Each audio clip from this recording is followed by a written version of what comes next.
Day 9. Genesis chapter 20 to chapter 22. Now Abraham moved on from there into the region of the Negev and lived between Kadesh and Shur. For a while he stayed in Gerar, and there Abraham said of his wife Sarah, "She is my sister." Then Abimelech, king of Gerar, sent for Sarah and took her. But God came to Abimelech in a dream one night and said to him, "You are as good as dead because of the woman you have taken. She is a married woman." Now Abimelech had not gone near her, so he said, "Lord, will you destroy an innocent nation? Did he not say to me, 'She is my sister'? And didn't she also say, 'He is my brother'? I have done this with a clear conscience and clean hands." Then God said to him in the dream, "Yes, I know you did this with a clear conscience, and so I have kept you from sinning against me. That is why I did not let you touch her. Now return the man's wife, for he is a prophet, and he will pray for you, and you will live. But if you do not return her, you may be sure that you and all who belong to you will die."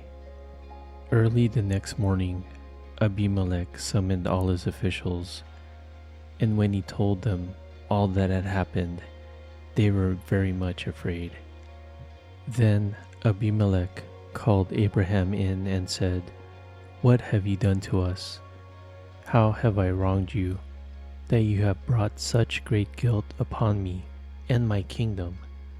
You have done things to me that should never be done." And Abimelech asked Abraham, "What was your reason for doing this?" Abraham replied, "I said to myself, 'There is surely no fear of God in this place, and they will kill me because of my wife. Besides, she really is my sister, the daughter of my father, though not of my mother, and she became my wife. And when God had me wander from my father's household, I said to her, "This is how you can show your love to me. Everywhere we go, say of me, 'He is my brother.'" Then Abimelech brought sheep and cattle, and male and female slaves, and gave them to Abraham. And he returned Sarah his wife to him. And Abimelech said, "My land is before you. Live wherever you like." To Sarah he said, "I am giving your brother 1,000 shekels of silver. This is to cover the offense against you before all who are with you. You are completely vindicated." Then Abraham prayed to God, and God healed Abimelech, his wife, and his female slaves, so they could have children again, for the Lord had kept all the women in Abimelech's household from conceiving because of Abraham's wife Sarah. Now the Lord was gracious to Sarah, as he had said, and the Lord did for Sarah what he had promised.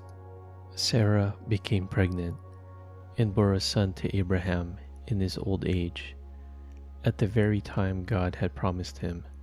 Abraham gave the name Isaac to the son Sarah bore him. When his son Isaac was 8 days old, Abraham circumcised him as God commanded him. Abraham was 100 years old when his son Isaac was born to him. Sarah said, "God has brought me laughter, and everyone who hears about this will laugh with me." And she added, "Who would have said to Abraham that Sarah would nurse children? Yet I have borne him a son in his old age." The child grew and was weaned, And on the day Isaac was weaned, Abraham held a great feast. But Sarah saw that the son whom Hagar the Egyptian had borne to Abraham was mocking, and she said to Abraham, "Get rid of that slave woman and her son, for that woman's son will never share in the inheritance with my son Isaac." The matter distressed Abraham greatly, because it concerned his son. But God said to him, "Do not be so distressed about the boy and your slave woman. Listen to whatever Sarah tells you, because it is through Isaac that your offspring will be reckoned. I will make the son of the slave into a nation also, because he is your offspring." Early the next morning, Abraham took some food and a skin of water and gave them to Hagar. He set them on her shoulders and then sent her off with the boy. She went on her way and wandered in the desert of Beersheba. When the water in the skin was gone, she put the boy under one of the bushes. Then she went off and sat down about a bow shot away, for she thought, "I cannot watch the boy die." And as she sat there, she began to sob. God heard the boy crying, and the angel of God called to Hagar from heaven and said to her, "What is the matter, Hagar? Do not be afraid. God has heard the boy crying as he lies there. Lift the boy up and take him by the hand, for I will make him into a great nation." Then God opened her eyes, and she saw a well of water. So she went and filled the skin with water and gave the boy a drink. God was with the boy as he grew up. He lived in the desert and became an archer. While he was living in the desert of Paran, his mother got a wife for him from Egypt. At that time, Abimelech and Phicol, the commander of his forces, said to Abraham, "God is with you in everything you do. Now swear to me here before God that you will not deal falsely with me, or my children, or my descendants. Show to me in the country where you now reside as a foreigner the same kindness I have shown to you." Abraham said, "I swear it." Then Abraham complained to Abimelech about a well of water that Abimelech's servants had seized. But Abimelech said, "I don't know who has done this. You did not tell me, and I heard about it only today." So Abraham brought sheep and cattle and gave them to Abimelech, and the two men made a treaty. Abraham set apart 7 ewe lambs from the flock, and Abimelech asked Abraham, "What is the meaning of these 7 ewe lambs you have set apart by themselves?" He replied, "Accept these 7 lambs from my hand as a witness that I dug this well." So that place was called Beersheba, because the two men swore an oath there. After the treaty had been made at Beersheba, Abimelech and Phicol, the commander of his forces, returned to the land of the Philistines. Abraham planted a tamarisk tree in Beersheba, and there he called on the name of the Lord, the eternal God. And Abraham stayed in the land of the Philistines for a long time. Sometime later, God tested Abraham. He said to him, "Abraham." "Here I am," he replied. Then God said, "Take your son, your only son, whom you love, Isaac, and go to the region of Moriah. Sacrifice him there as a burnt offering on a mountain I will show you." Early the next morning, Abraham got up and loaded his donkey. He took with him 2 of his servants and his son Isaac. When he had cut enough wood from the burnt offering, he sent out for the place God had told him about. On the third day, Abraham looked up and saw the place in the distance. He said to his servants, "Stay here with the donkey while I and the boy go over there. We will worship, and then we will come back to you." Abraham took the wood for the burnt offering and placed it on his son Isaac, and he himself carried the fire and the knife. As the two of them went on together, Isaac spoke up and said to his father Abraham, "Father?" "Yes, my son," Abraham replied. "The fire and wood are here," Isaac said, "but where is the lamb for the burnt offering?" Abraham answered, "God himself will provide the lamb for the burnt offering, my son." And the two of them went on together. When they reached the place God had told them about, Abraham built an altar there and arranged the wood on it. He bound his son Isaac and laid him on the altar on top of the wood. Then he reached out his hand and took the knife to slay his son. But the angel of the Lord called out to him from heaven, "Abraham, Abraham." "Here I am," he replied. "Do not lay a hand on the boy," he said. "Do not do anything to him. Now I know that you fear God, because you have not withheld from me your son, your only son." Abraham looked up, and there in a thicket he saw a ram caught by his horns. He went over and took the ram and sacrificed it as a burnt offering instead of his son. So Abraham called that place, "The Lord will provide." And to this day it is said, "On the mountain of the Lord it will be provided." The angel of the Lord called to Abraham from heaven a second time and said, "I swear by myself, declares the Lord, that because you have done this and have not withheld your son, your only son, I will surely bless you and make your descendants as numerous as the stars in the sky and as the sand on the seashore.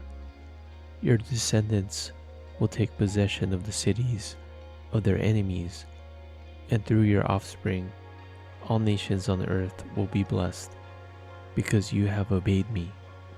Then Abraham returned to his servants, and they set off together for Beersheba, and Abraham stayed in Beersheba. Some time later, Abraham was told, "Milcah is also a mother.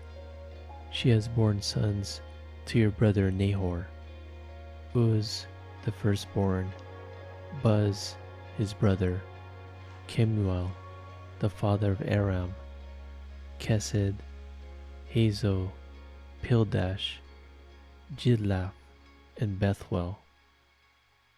Bethuel became the father of Rebekah. Milcah bore these 8 sons to Abraham's brother Nahor. His concubine, whose name was Remuah, also had sons, Teba, Gaham, Tahash, and Maacah. Matthew chapter 7, verse 15 to 29. Watch out for false prophets. They come to you in sheep's clothing, but inwardly they are ferocious wolves. By their fruit you will recognize them. Do people pick grapes from thorn bushes, or figs from thistles? Likewise, every good tree bears good fruit, but a bad tree bears bad fruit. A good tree cannot bear bad fruit, and a bad tree cannot bear good fruit. Every tree that does not bear good fruit is cut down and thrown into the fire. Thus, by their fruit, you will recognize them. Not everyone who says to me, 'Lord, Lord, will enter the kingdom of heaven, but only the ones who does the will of my Father who is in heaven. Many will say to me on that day, Lord, Lord, did we not prophesy in your name, and in your name drive out demons, and in your name perform many miracles? Then I will tell them plainly, I never knew you. Away from me, you evildoers. Therefore, everyone who hears these words of mine and puts them into practice is like a wise man who built his house on the rock. The rain came down, the streams rose, and the winds blew and beat against that house. Yet it did not fall, because it had its foundation on the rock. But everyone who hears these words of mine and does not put them into practice is like a foolish man who built his house on sand. The rain came down, the streams rose, and the winds blew and beat against that house, and it fell with a great crash. When Jesus had finished saying these things, the crowds were amazed at his teaching, because he taught as one who had authority, and not as their teachers of the law. Psalm chapter 9, verse 1 to 12. I will give thanks to you, Lord, with all my heart. I will tell of all your wonderful deeds. I will be glad and rejoice in you. I will sing the praises of your name, O Most High. My enemies turn back, they stumble and perish before you. For you have upheld my right and my cause, sitting enthroned as the righteous judge. You have rebuked the nations and destroyed the wicked. You have blotted out their name forever and ever. Endless ruin has overtaken my enemies. You have uprooted their cities. Even the memory of them has perished. The Lord reigns forever. He has established his throne for judgment. He rules the world in righteousness and judges the peoples with equity.